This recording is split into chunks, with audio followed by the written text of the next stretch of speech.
बच्चों, आज मैं फिर आपका वेलकम कर रहा हूँ हमारी बायो की क्लास में। आपको पता है हम strategies in improving food improvements की वाला चैप्टर कर रहे हैं, जिसके अंदर हम वो सारी स्ट्रैटेजीज स्टडी कर रहे हैं जिनकी मदद से फूड की जो प्रोडक्शन है उसमें इम्प्रूवमेंट आ जाती है। और आपको पता है मैंने वाइट और ग्रीन रेवोल्यूशन के बारे में बताया था। सो आज हमारा पहला क्वेश्चन है कि जी म्यूटेशन ब्रीडिंग क्या चीज़ है। आप सभी जानते हैं म्यूटेशन होता क्या है। म्यूटेशन होता है किसी भी तरह की अबनॉर्मेलिटी जो क्रोमोसोम या जीन्स में आ जाए।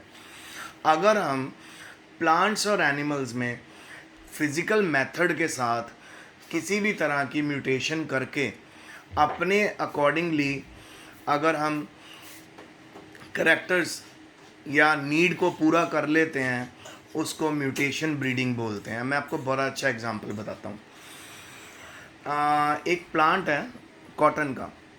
उस कॉटन के प्लांट के अंदर बेटा एक जीन की रिप्लेसमेंट कर दी जाती है ताकि उस कॉटन के प्लांट के ऊपर कभी भी किसी भी तरह का कोई कीड़ा ना लगे। ये होती है जी जेनेटिकली मॉडिफाइड क्रॉप, जिसको जीएमओ भी बोलते हैं। जेनेटिकली मॉडिफाइड क्रॉप में क्या करा उन्होंने, कॉटन के प्लांट के अंदर एक ऐसा जीन डाल दिया जिसका करेक्टरिस्टिक जब उसके अंदर आया, प्लांट के अंदर इस तरह से आया कि जैसे ही उसको प्लांट को कीड़ा काटता है, एकदम से उस कीड़े को वो प्लांट कड़वा लगता है। पहली बात, वो उसको छोड़ देता है।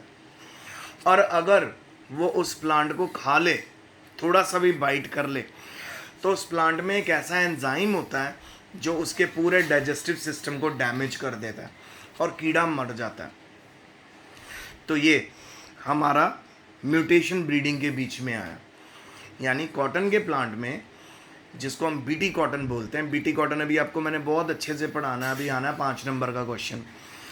बीटी कॉटन जो है जेनेटिकली मॉडिफाइड क्रॉप है जिसके अंदर ऐसा जीन डाल दिया गया जिसकी मदद से उस प्लांट पे कभी कीड़ा नहीं लगता। नहीं तो कॉटन के ऊपर कीड़ा बहुत लगा करता था। नेक्स्ट क्वेश्चन, पहले पढ़ भी लें। Mutations are sudden, stable, discontinuous and inheritable variations.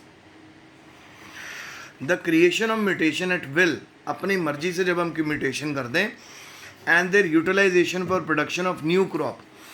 क्यों म्यूटेशन कर रहे हैं? ताकि हम ऐसी क्रॉप को प्रोड्यूस करें जो हार्श कंडीशन में सर्वाइव कर जाती है, जो हाई बैड वेदर में सर्वाइव कर जाती है, जो ज़ीरोफिटिक कंडीशन में सर्वाइव कर जाती है, जहाँ पे पानी नहीं है और जहाँ पे बहुत ज़्यादा हाई टेम्परेचर है। ठीक है, उसके बाद इन सभी तरह की वेरिएशंस को हम म्यूटेशन ब्रीडिंग बोलते हैं। फिर कौन सा पार्ट होता है प्लांट का जो बेस्ट सूटेड होता है वायरस फ्री प्लांट बनाने के लिए?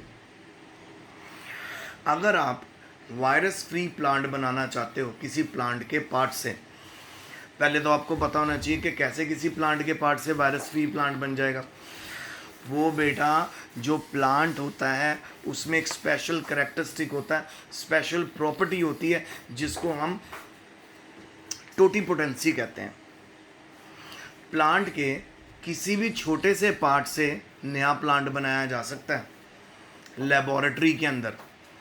जब लेबोरेटरी के अंदर प्लांट के थोड़े से पार्ट से अगर बड़ा प्लांट बनाया जाता है, उसको टोटीपोटेंसी बोलते हैं।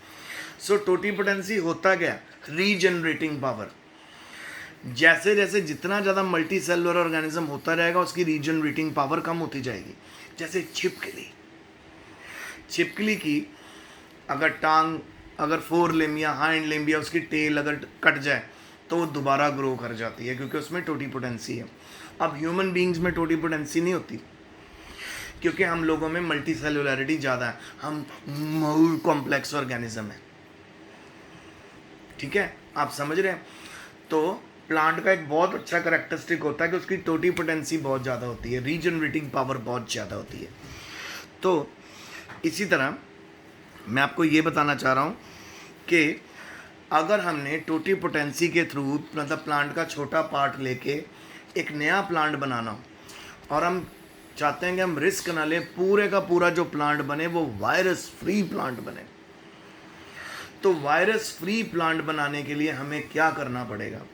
हमें बेटा उसकी एपेक्स में से छोटा सा पार्ट लेना है, क्योंकि आपको याद है आपने छोटी क्लासेस में भी सीखा होगा कि जो मेरिस्टेमेटिक टिश्यू होता है प्लांट में, जो कंटिन्यूसली मल्टीप्लाई करता है टिश्यू, वो कई जगहों पे होता है। एक तो वो एपेक्स पे होता है, शूट एपेक्स पे होता है ताकि स्टेम की लेंथ लंबी हो। एक वो रूट एपेक्स पे होता है ताकि रूट की लेंथ लंबी हो। और वो इंटरकैलरी मेरिस्टेम भी होता है और नोड्स के बीच में होता है। और लेटरल मेरिस्टेम होता है, वो चौड़ाई में मदद करता है। सो सिंपल, अगर आप प्लांट की टॉप के ऊपर से पार्ट लोगे, एपेक्स के ऊपर से प्लांट का पार्ट लोगे और उससे आप प्लांट बनाओगे, ठीक है, रीजनरेट करोगे, तो ऐसा प्लांट बनेगा जिसमें वायरस होने के चांसेस बिल्कुल नहीं होंगे। पढ़िए, apical and axillary meristem of plant is free from virus. Meristem should be grown in vitro to obtain virus free plant. ये तो मैंने आपको बता दिया टोटीपोटेंसी के थ्रू। अब आगे नेक्स्ट क्वेश्चन है,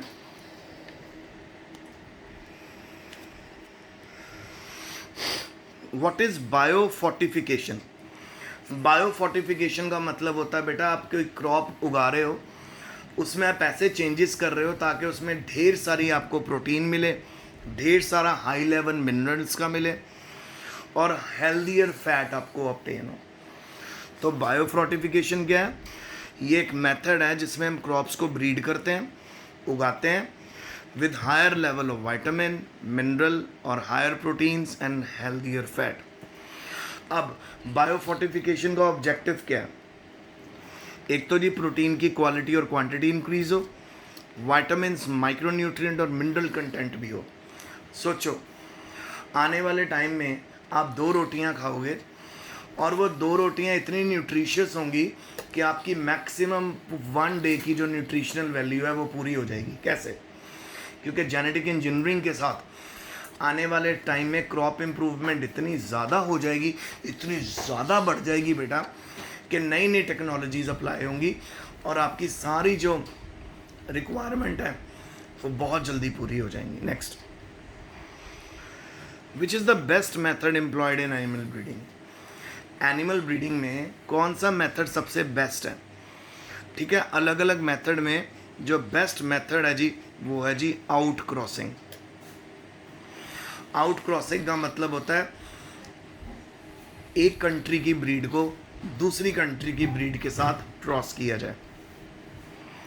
इससे मिल्क प्रोडक्शन तो बढ़ेगी बढ़ेगी, जो बीफ कैटल है उसकी ग्रोथ भी बढ़ेगी और बहुत सारी प्रॉब्लम्स ख़त्म हो जाएंगी। क्योंकि अगर बेटा इन ब्रीडिंग हम कंटिन्यूसली करते रहें, अगर बार बार हम अपनी कंट्री के अंदर ही ब्रीडिंग करवाई जाएं, तो कभी कभी इन ब्रीडिंग डिप्रेशन आ जाता है।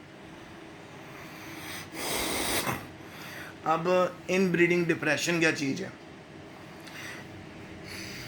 इन ब्रीडिंग डिप्रेशन होता है यानी जब हम कंटिन्यूसली ब्रीडिंग करते रहेंगे रिप्रोडक्टिव पावर कम हो जाएगी कैटल की। तो जब कैटल की रिप्रोडक्टिव पावर कम हो जाएगी तो आपको कम ऑफस्प्रिंग्स मिलेंगी। फिर उसके बाद है, what are the 3 categories of cattle on the basis of their utility? Cattles की 3 कैटेगरी बताओ। एक तो है जी मिल्क ब्रीड। मिल्क ब्रीड होती है बेटा जिससे हम, वो कैटल जिससे हमें सिर्फ और सिर्फ क्या मिले? दूध मिले, मिल्क। दूसरी होती है ड्रॉट ब्रीड। ड्रॉट ब्रीड वो होती है बेटा जिसमें हमें कैटल ऐसी मिलती है जिससे हम फिजिकल काम करवाते हैं, जैसे काट चलवाना, हल चलवाना। और फिर होती है बेटा dual purpose breed. Dual purpose breed होती है जो हमें दूध भी दे देती है और जिससे हम फिजिकल काम भी ले सकते हैं। सो मिल्क ब्रीड की एग्जांपल है साहिवाल, ड्रॉट ब्रीड की एग्जांपल है हालीकार और ड्यूल पर्पस ब्रीड है हरियाणा। नेक्स्ट है जी, रफेज और कंसंट्रेट में क्या डिफरेंस होता है? रफेज जो होता है उसमें ढेर सारा फाइबर होता है और न्यूट्रिशन कम होता है। तूड़ी, कभी कभी गाय को तूड़ी डालते हैं। तूड़ी इसलिए डालते हैं ताकि उसकी बॉडी में, उसके पूरे डाइजेस्टिव ट्रैक में रफेज जाए। फिर उसके बाद आ गया, इसके एग्जांपल है फोडर। जबकि कंसनट्रेट इस तरह का फूड होता है जिसमें न्यूट्रिएंट्स ज़्यादा होते हैं, जैसे हम उसको सिरल ग्रेन्स दे दें, ठीक है, उसको पैलेट्स देते हैं हम छोटी छोटी, जिसमें प्रोटीन होती है, मल्टीविटामिन होती है उसके अंदर। फिर नेक्स्ट है जी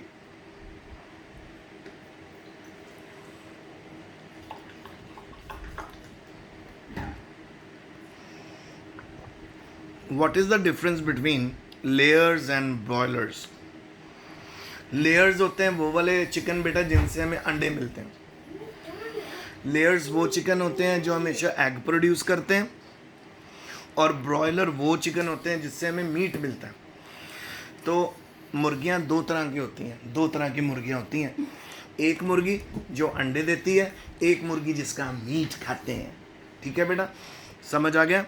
तो लेयर्स मतलब एग लेइंग बर्ड्स, और ब्रॉयलर्स मतलब जिनसे हमें मीट मिलता है। Hold on, come after 1 minute. फिर नेक्स्ट है जी व्हाट इज हाइपोफाइसेशन। हाइपोफाइसेशन का है जी एक ऐसा है जिसमें हम इंजेक्ट कर देते हैं पिट्यूटरी का extract into sexually mature fishes to induce spawning. मछलियों के पिट्यूटरी ग्लैंड के अंदर हम कुछ हार्मोन रिलीज़ करवा देते हैं इंजेक्शन की मदद से, जिससे वो ढेर सारे बच्चे देना शुरू कर देती हैं, और उसको बोलते हैं स्पॉनिंग। ये होता है हाइपोफाइसेशन। फिर है जी write the full form of VHS and NDRI। VHS की फुल फॉर्म है बेटा वायरल हेमोरेजिक सेप्टिसीमिया, यानी आप सिंपल बात बताऊं आपको, इसका मतलब होता है viral blood infection. What is septicaemia? अगर ब्लड में इन्फेक्शन आ जाए, अगर वायरस से आया तो वायरल हेमोरेजिक सेप्टिसीमिया, इसमें ब्लीडिंग भी होनी शुरू हो जाती है। फिर है बच्चों NDRI, national dairy research institution. NDRI है national dairy research institution. Next है जी why Italian bee is preferred than Indian bee. Italian bee ज़्यादा बेटर क्यों है इंडियन बी से? सॉरी, इटालियन बी ज़्यादा बेटर क्यों है? फॉरेन की वैरायटी है बेटा।